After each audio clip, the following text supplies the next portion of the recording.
Publicitario 831. ¿Cómo, doctor Esteban Santos, nos abrimos al mundo? Nos abrimos al mundo. Bienvenido, buenos días. Muchísimas gracias, Muchas estimado gracias, Gonzalo, y al doctor doctor Merlo, Merlo por también. su presencia. Un gusto estar aquí con usted. Creo que esa es una de las primeras preguntas del millón y tal vez son años de estudios en una universidad y mucho tiempo en un ejercicio profesional para poder intentar dar una hoja de ruta de qué debería ser un país. Yo creo que el Ecuador ha hecho muchos intentos. Hemos hecho intentos en bloque, hemos hecho intentos por separado, hemos hecho intentos diciendo que somos muy soberanos y hemos ahora hecho intentos diciendo, reconocemos que el mundo es cada vez más globalizado y lo que necesitamos es reglas claras y necesitamos oportunidades para que nuestros empresarios, yo escuchaba en el panel anterior que se les tildaba también un poco de paniaguados, yo creo que con beneficio de inventario esto, porque la realidad económica es que no es tanto ni de izquierdas ni de derechas, sino que son unas mismas reglas que todos tienen que aprenderlas a utilizar. En ese caso siempre digo que los negocios no es que, y reitero esto, más que decir que tienen corazón o que tengan una ideología, son negocios como tales. El Ecuador ha hecho unas decisiones, en mi criterio, poco acertadas y espero que se vayan corrigiendo.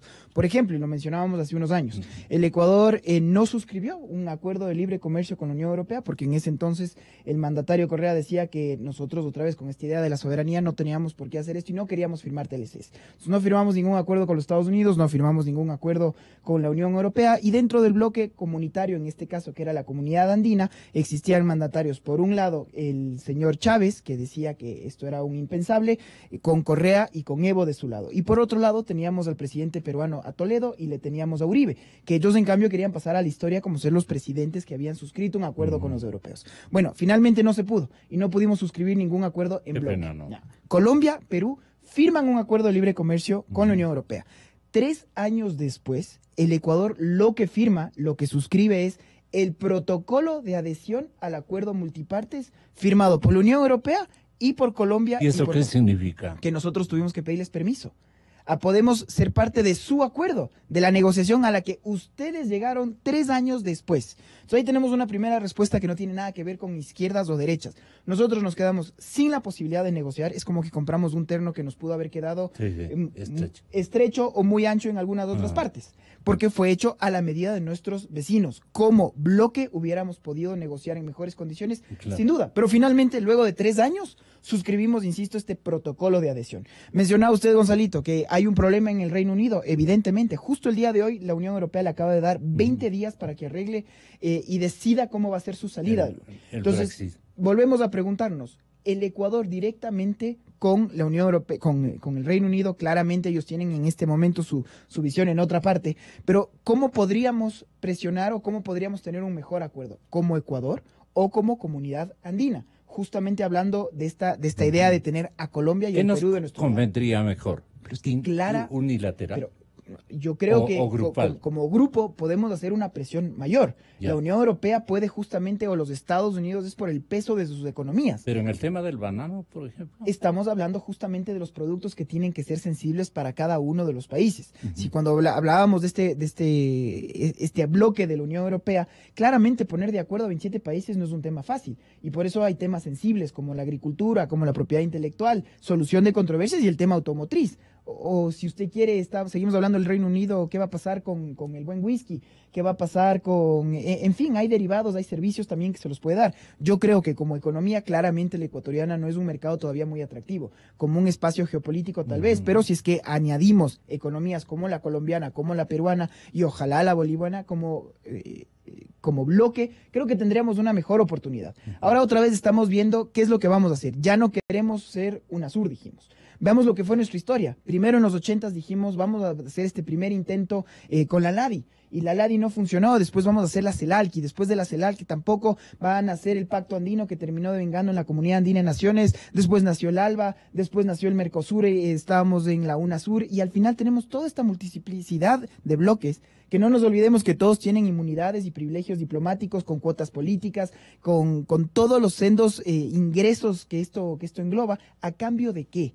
Y esa es la pregunta del millón, porque todos tienen justamente este norte de tratar de integrarnos como latinoamericanos, de decir que tenemos un mismo idioma, una misma frontera común, pero creo que ya es el momento de que, si bien la parte política siempre va a ser una punta de lanza para poder sentarnos a conversar, la parte técnica es la que finalmente esperamos todos que ya pueda resurgir. Hoy día estamos hablando del Prosur. Bueno, usted lo mencionaba de que ojalá sea un tema un poco más light. Yo otra vez lo digo, a ver, lo que necesitamos es un tema Un poco más light, ¿verdad? Yo lo que creo que necesitamos es que se nos dé unas reglas claras. Y primero la pregunta que usted me hacía es, entonces, ¿qué tipo de integración queremos? Exacto. ¿Queremos una integración en donde vamos a crear instituciones, vamos a tener una supranacionalidad? No queremos eso, queremos netamente relaciones intergubernamentales. ¿Cómo nos vamos a integrar? Suscribir convenios. Pero si es que no tenemos estas reglas técnicas claras, va a ser otra vez lo que se conoce como este soft power. Van a llegar los mandatarios que sean afines, van a dar unos lindos discursos, van a tomarse unas espectaculares fotos y después no llega a pasar nada. Y cada vez vemos más que las relaciones internacionales están directamente ligadas con el comercio. El comercio cada vez es más global. ¿Qué oportunidades estamos dando a nuestros empresarios para que puedan competir de igual a igual en el mundo? ¿Qué oportunidades, por un lado, a nuestros empresarios? Y asimismo, ¿cómo nos vamos a coquetear cuando queremos atraer capitales? No es simplemente decir que somos un lindo país. ¿Qué seguridades le vamos a dar? ¿Qué ventajas comparativas? Y ya está claro que tenemos un país caro porque somos dolarizados. Tenemos un tema laboral que hay que discutirlo, pero hay muchos cucos que como sociedad no hemos querido comentarlos, que nuestros vecinos sí lo han hecho. Y finalmente, Gonzalo, yo digo, bueno, veamos los resultados. ¿Quiénes están creciendo? ¿Quiénes estamos estancados? ¿Quiénes necesitamos de que los multilaterales una vez más nos rescaten? ¿Y quiénes pueden salir por sus propios medios? Entonces, ¿qué experiencias deberíamos emular? Vemos en la región países como Chile, como Panamá, como Colombia, sí, como Perú también, todos con sus problemas, pero vemos que son países de economías que se volcaron a suscribir justamente acuerdos. No estoy diciendo con esto que hay que firmar todos los acuerdos del mundo, hay que saber negociar, no hay que firmar por firmar, que ya vimos también en la época de los 90 los problemas que estos se pudieron haber dado con las cartas de intenciones y con el famoso concierto de Washington. Bueno, tomando nota, ojalá veamos de nuestros errores pasados y ahora la pregunta es que una vez más tenemos una oportunidad de oro, porque una vez más en la región, salvo las contadísimas excepciones, como usted muy bien lo mencionó, de Bolivia y Venezuela ya con beneficio de inventario, porque ojalá el cambio, la transición democrática se llegue a dar en este país, pues ya vemos que hay gobiernos un poco más pragmáticos, hay gobiernos en los que estamos ligados por un mismo principio de un libre comercio, de no tener barreras y definitivamente cómo facilitar este libre ingreso de bienes, servicios, personas, que finalmente quienes nos escuchan, los empresarios, las personas que quieran hacer un negocio, lo único que les interesa es eso. ¿Qué mejores mecanismos? ¿Qué está haciendo mi país para que yo pueda vender a mi vecino? Para que yo pueda traer de otro lado y para que finalmente sea para mí más fácil poder competir. Excelente, Esteban. Excelente lo que usted propone. Hubo una mesa de diálogo, numerada como la tercera mesa de diálogo, Economía desde la teoría y la praxis, esos títulos que ponen los altos institutos de las altas universidades. Un Ecuador mejor, eso es lo que tenemos que buscar, un Ecuador posible. Y claro, el tema principal o el tema central, el Consejo de Participación y Control Social, el Consejo de Participación Ciudadana y Control Social, su incidencia en el marco institucional y la atracción que despierta en los inversionistas. Yo no creo que despierte muy mal manejada esta instancia que hubiera sido, si no la ideologizamos, habría sido una salida con mayor concurso de voluntades y de confianza. Cuando ya le ven medio ideologizada la iniciativa eminentemente pragmática comercial, la gente se retira. No solamente los empresarios, incluso el discurso, la conversación empresarial se limita, ¿no? Y ponen dificultades y todo lo demás. Entonces, el doctor Wilson hará que coméntenos, respetable doctor Marcelo Merlo, es el vicerrector y se encarga como del área de gestión, ¿no?, de la Universidad Andina Simón Bolívar. Allí se cumplió o se desarrolló una especie de seminario, o fue un evento macanudo del cual usted pueda destacar fundamentalmente para qué fue convocado usted, doctor Marcelo Merlo, y qué estudio previo realizó un inventario adecuado y realista de las potencias que Ecuador este momento tiene para mejorar su bandera comercial hacia el mundo. Tenga la bondad. Muy buenos días, Marcelo. Gracias, Gonzalo, por invitarnos esta mañana. Precisamente el día martes participé con otros 3 invitados en un coloquio muy importante. Yo había preparado abundante material para ese coloquio porque la razón de ser de esta reunión fue precisamente el de si es posible una salida para el Ecuador en este momento ante, yo diría, una crisis, entre comillas, de la que tenemos que salir de alguna forma un poco más rápida. ¿A qué crisis se refiere? Pongámosle el nombre. Tenemos más del 50% de empleo o subempleo o empleo informal. Es el diagnóstico de la economía nuestra. Tenemos este rato un referente impresionantemente adverso, que es que el Ecuador, en el año 2017, que son las cifras vigentes, porque lo que ocurrió en el 2018 se informa en el 2019 y todavía no estamos en la mitad del año. La última cifra oficial, y aquí el doctor conoce como catedrático, es la del 2017.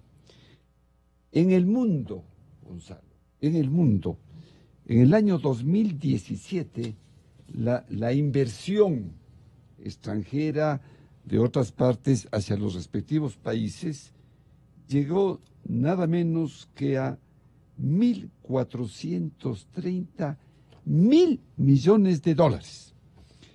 El Ecuador en el mundo es más o menos el 2% de la población mundial. Nada. Lo que da un promedio per cápita en donde dividimos para todos los habitantes de este planeta de alrededor de $240 por habitante. Esto hablando de la cifra global. Nosotros hicimos una comparación con países que nos interesa saber qué está ocurriendo allí y qué ha ocurrido en Ecuador. En Argentina, la inversión... Pero compararnos con Argentina no es un error. Estoy poniendo precisamente, ¿no?, el país que están alrededor nuestro por alguna razón de que los ciudadanos entiendan por los mejor. parámetros. Sí, vamos a comparar con Argentina, Brasil, Chile, Colombia, Perú y México, ¿no?, para escoger un grupo importante de países del continente.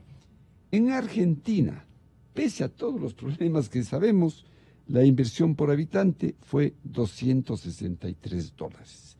En Brasil, $341 por habitante. En Colombia, $284 por habitante. En el Perú, 214. En México, 258. En el Ecuador, $36. Es algo aterrador. ¿Qué está pasando en la comunidad internacional para que a este país se destine una inversión tan pequeña que da un promedio por habitante de este ínfimo valor? Entonces, nosotros hicimos una investigación... ¿Es confiable ese dato? Porque 100% la diferencia es gigantesca. 100% confiable. Esta es despectiva, ¿no? mire. Claro. En Argentina fue 11.517 millones que dividió para los habitantes de ASP per cápita. Ajá. En Brasil fue 70.000 y pico de millones. En Chile, 6.400 millones. En Colombia, 13.924 millones. En el Ecuador, 606 millones. Entonces dividimos eso para el número de habitantes. En el 2017 nos da ese promedio. En el Perú fue 6.700 y en México 31 31.000, pero son países más poblados. De todas maneras, el per cápita es el que interesa. ¿Y qué podrían explicar los funcionarios ecuatorianos o los diseñadores de políticas? Claro, aquí viene algo que usted tan inteligentemente trajo a colación en el editorial del comercio que leyó. Del martes, sí. Del martes, y que usted interpretó. Y lo que acaba de decir el doctor. Esteban.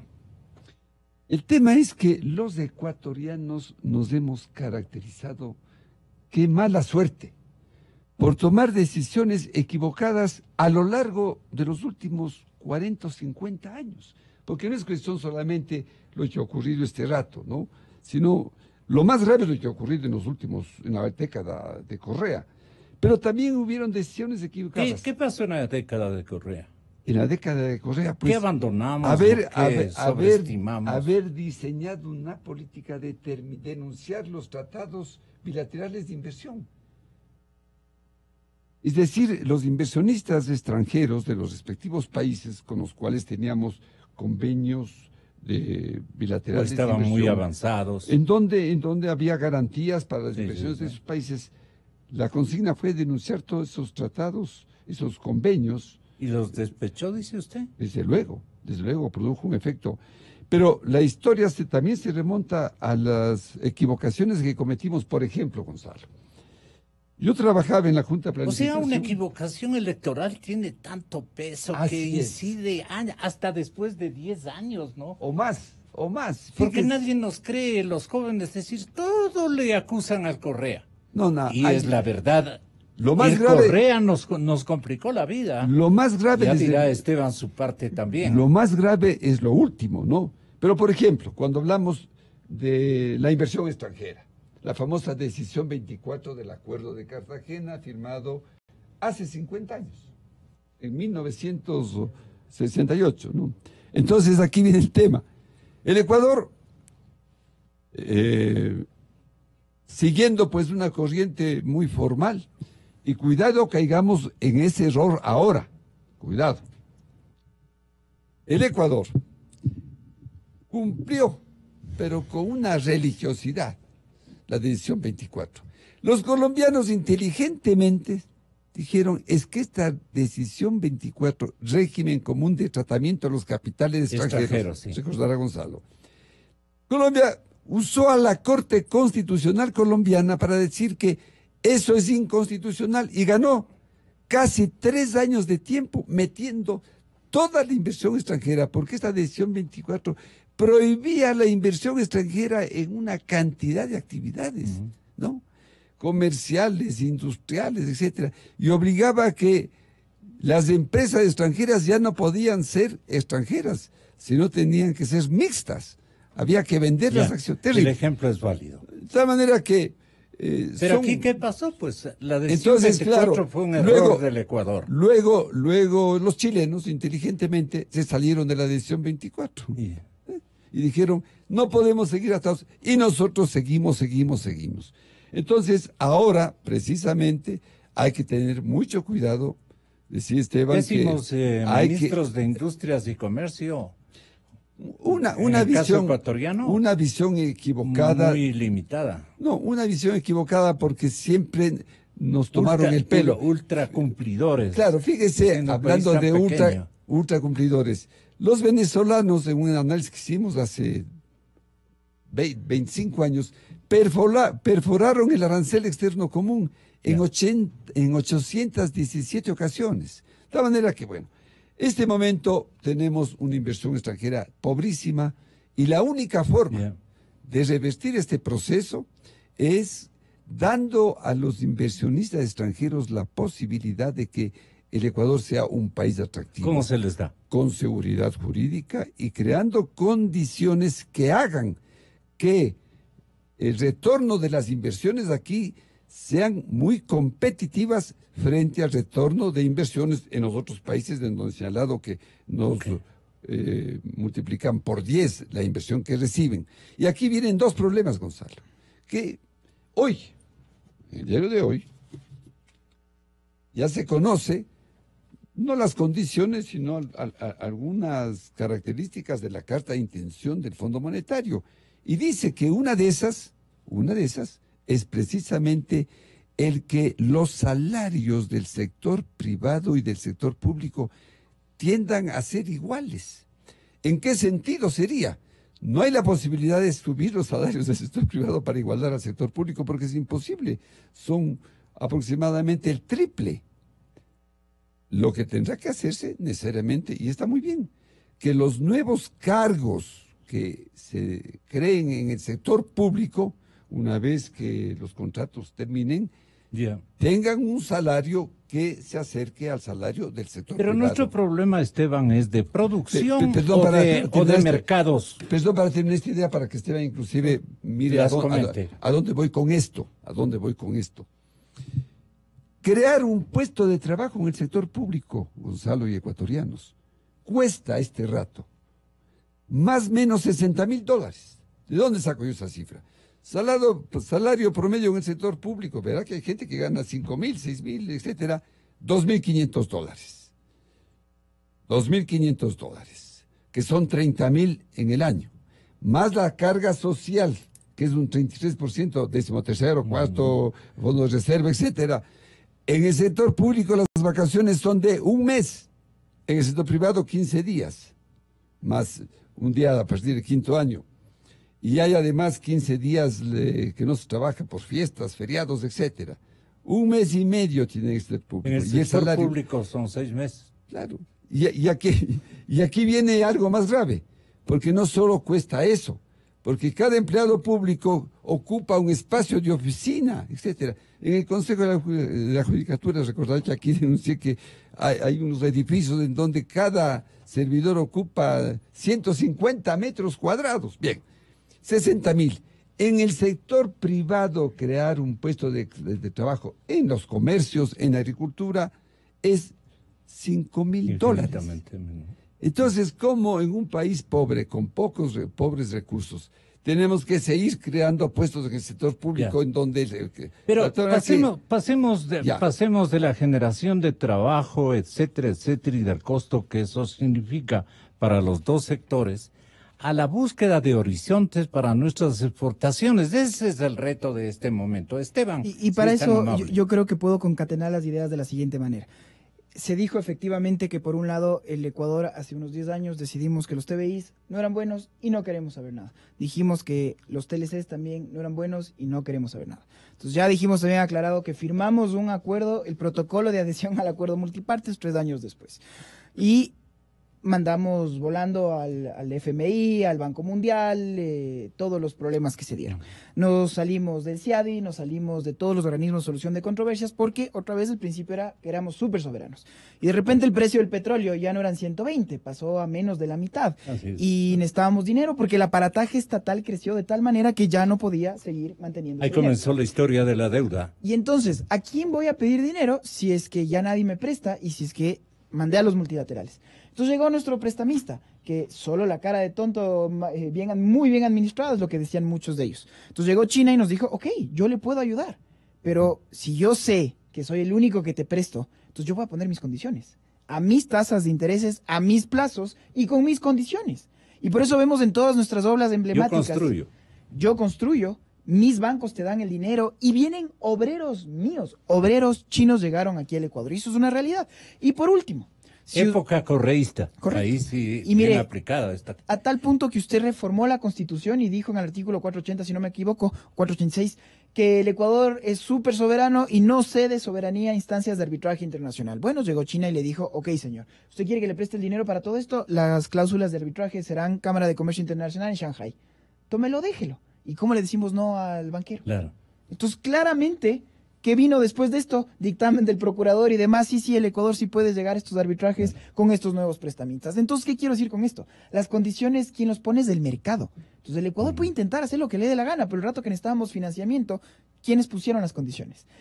Volvemos otra vez a esta época en la que queremos competir. Bueno, perfecto, queremos competir. Pero también el tío puso las condiciones para ellos. Y creo que usted me está diciendo, es buena la aclaración en este sentido. Yo le puedo decir en mi lado, como abogado en libre ejercicio. También puedo, y que sea el momento de denunciarlo. Yo he visto algunos clientes en los que sigo en estas peleas contra lo que fue el contencioso administrativo. Sigue siendo el contencioso administrativo, pero lo digo, lo que fue el Consejo de la Judicatura, en donde empresarios ganan un contrato, hubieron de todo, pero yo puedo hablar de lo que sí puedo demostrarlo con pruebas y que así sea, que expresamente empezaron a construir, que la obra se queda sin dinero, paralizan la obra, vamos a ver qué pasa. Pero estamos hablando de un contratista de que tiene 100 empleados de sueldo básico que tiene que pagarles cash los viernes. Y de repente les llega un memorándum. Ok, señor, usted tiene que reiniciar la obra. Sí, pero ¿cómo? ¿Cuál? Todavía no está en el dinero. Ah, no reinicia, multa. Señor, ¿qué fue que no reinicia? Multa. Superó el 5% del contrato, declarado contratista incumplido, ejecuto garantías y te pongo una demanda de daños y perjuicios. Sigo todavía en estos casos 5 años después. Entonces, ¿cuál ha sido una conclusión? Que hay muchas personas que creyeron en el Estado, muchos empresarios de buena fe que quisieron trabajar para el Ecuador y que ahora están quebrados justamente por estos malos manejos anteriores. ¿Qué es lo que queremos todos entonces? Por un lado, que esta seguridad jurídica que no sea algo de labios para afuera. Y por eso sí, yo soy un convencido que mientras más fácil sean las normas de la solución de controversias internacionales, va a ser mucho más fácil. Porque si el día de mañana queremos que venga un inversionista europeo, ¿qué es lo que va a pasar? Y termino entonces con esto. Si viene un inversionista de afuera, llámele de los Estados Unidos, de Inglaterra, o de Europa, o de China, el señor tiene que aprender a hablar español y tiene que saber de derecho ecuatoriano. Bueno, o ¿cómo vamos a hacer para que sean un poco las normas más neutrales entre todos? Entonces, esto es lo que espero que salga de esta reunión que está haciendo en este momento el primer mandatario. ¿Qué reglas claras nos está dando, señores? ¿Qué horizonte real, no politizado? Y que finalmente podemos estar en estos micrófonos, ojalá hablando de temas concretos, técnicos, que nos beneficien a todos quienes nos escuchen y que lo único que queremos es poder así salir de esta recesión y empezar en un crecimiento. También de las dificultades que la organicidad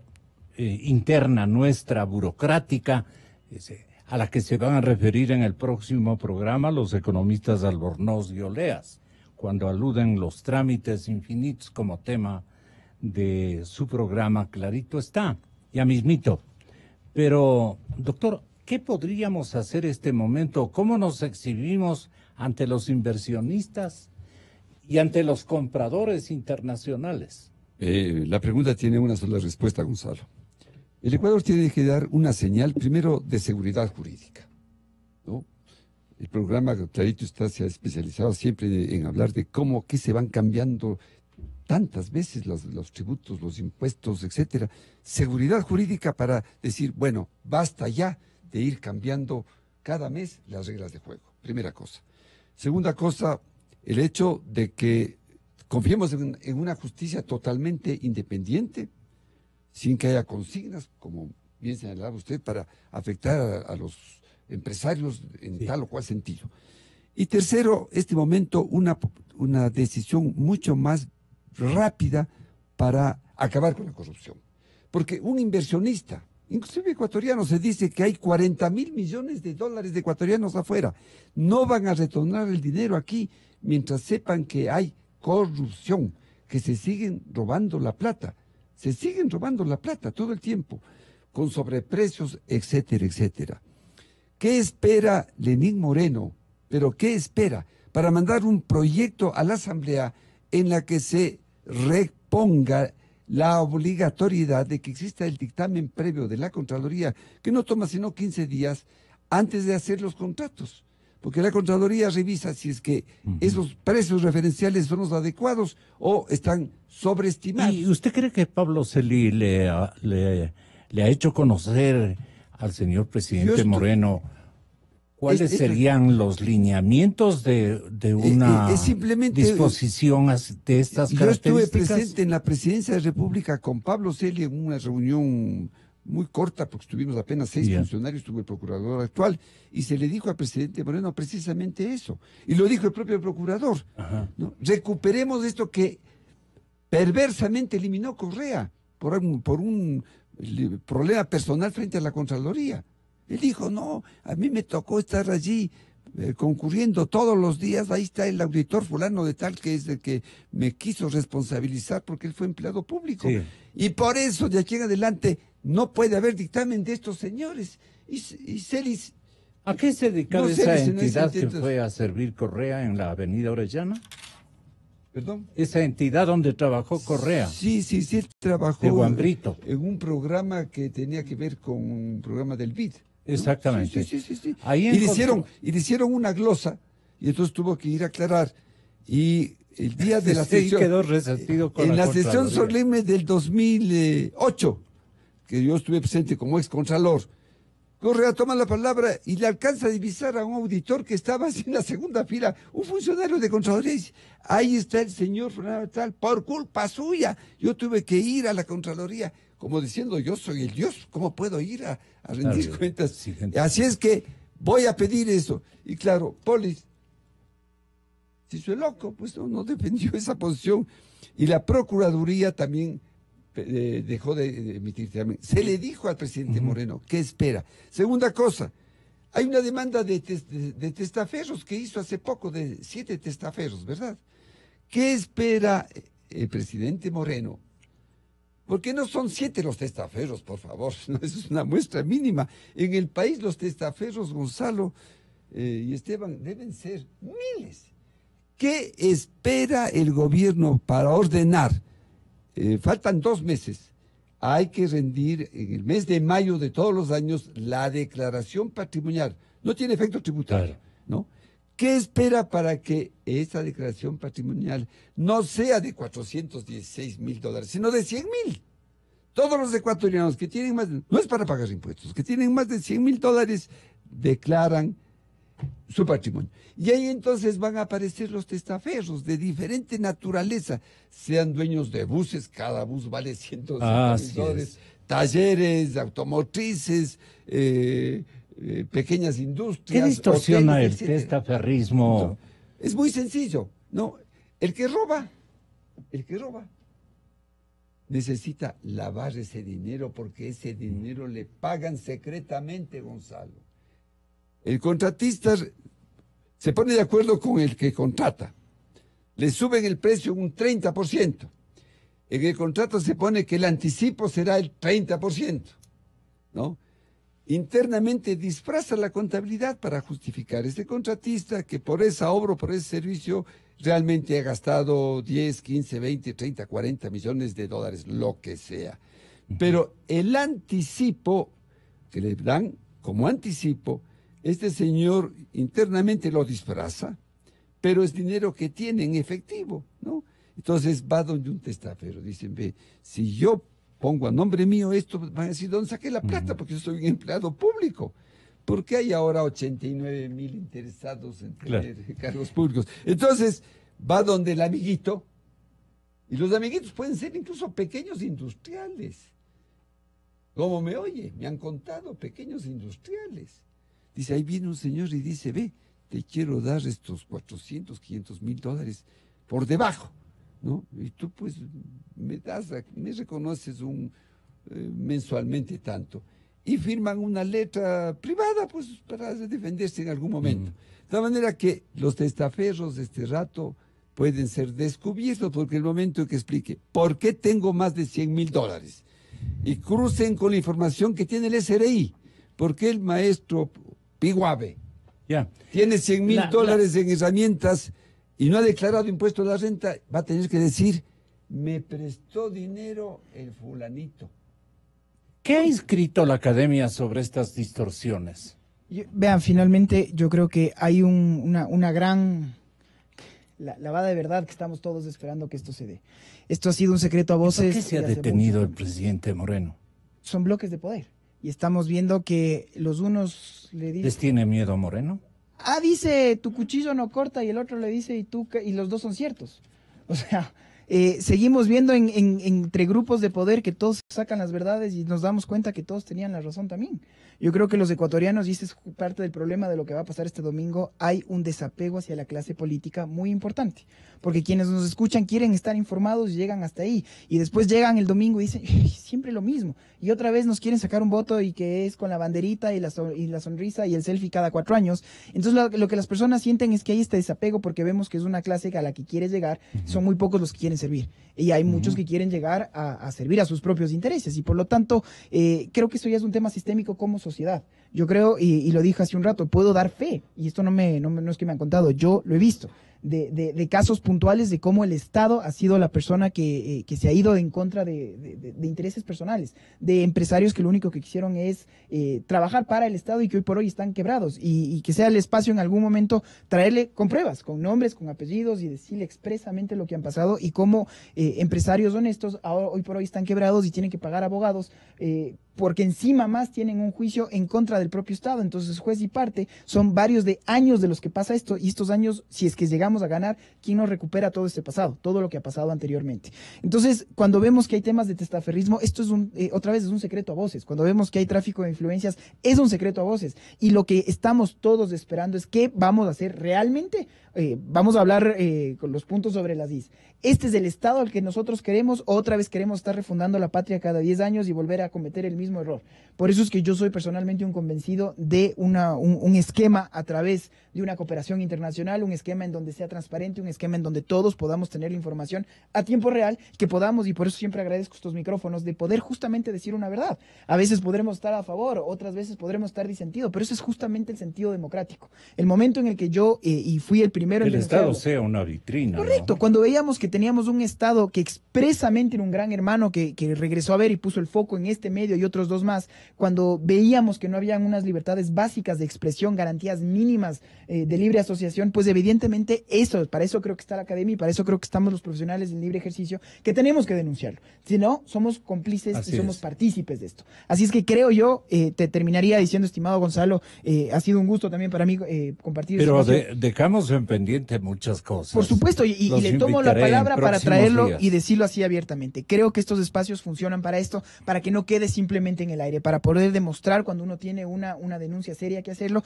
y asimismo para aplaudir si es que vemos que hay un funcionario que lo está haciendo bien, o expresamente venir y también decirlo, oiga, nosotros aquí lo que le estamos diciendo es reclamarle por esto que usted dejó de hacer o tenía que haberlo hecho. Esa es la idea, y lo que creo que todos quienes nos escuchan lo que necesitan es sentirse seguros de que salgan a hacer sus actividades del día a día con confianza, con transparencia, y sabiendo que si yo trabajo duro, pues voy a tener una mejor repercusión. Si es que esto no es así, pues cambian las reglas de la sociedad y por lo tanto tenemos un Estado fallido, que es a lo que nadie quiere llegar. ¿Qué está clarito, Vicente?